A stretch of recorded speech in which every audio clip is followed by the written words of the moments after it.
সারা বাংলাদেশের সহযোদ্ধাদের অধিকার রক্ষায় প্রয়োজনে আমরা সমন্বয়ক নিজের জীবন দিয়ে কাজ করব।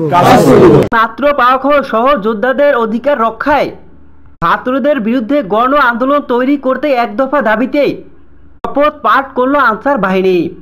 ছাত্রদের বিরুদ্ধে গণ আন্দোলনের ডাক দিয়েছেন তারা। বিস্তারিত সম্পূর্ণ জানতে হলে ভিডিওটি না টেনে দেখতে থাকুন শেষ পর্যন্ত। আনসার বাহিনী আর যদি সচিবালয়ের আশেপাশে এরকম কোন নরপিশাচকে আমরা দেখি, তাদের কোনো অস্তিত্ব থাকবে না। সচিবালয়ে রণক্ষেত্রে পরিণত হয় সচিবালয়ের সমস্ত স্থান। ছাত্রদের সাথে আনসার বাহিনীর সংঘর্ষে রণক্ষেত্রে নুপড়ে সচিবালয়। দুই পক্ষের পাল্টা ধাওয়ায় শতে শতে ছাত্র আহত হয়, আর ভিতরে আনসার বাহিনীও আহত হয়।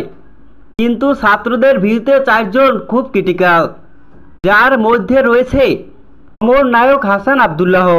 আর মাথায় প্রচণ্ড আঘাত লাগে। এর জন্য অযৌক্তিক আন্দোলনে আনসার বাহিনীর কুট চেষ্টা হলে ভয়াবহ পরিণতির হুঁশিয়ার দিয়েছেন অন্তর্বর্তী সরকারের পুয়ে উপদেষ্টা আসিফ মাহমুদ। এমনকি সানজিদও এ বিষয়ে মুখ খুলেছে, হুঙ্কার দিয়েছে।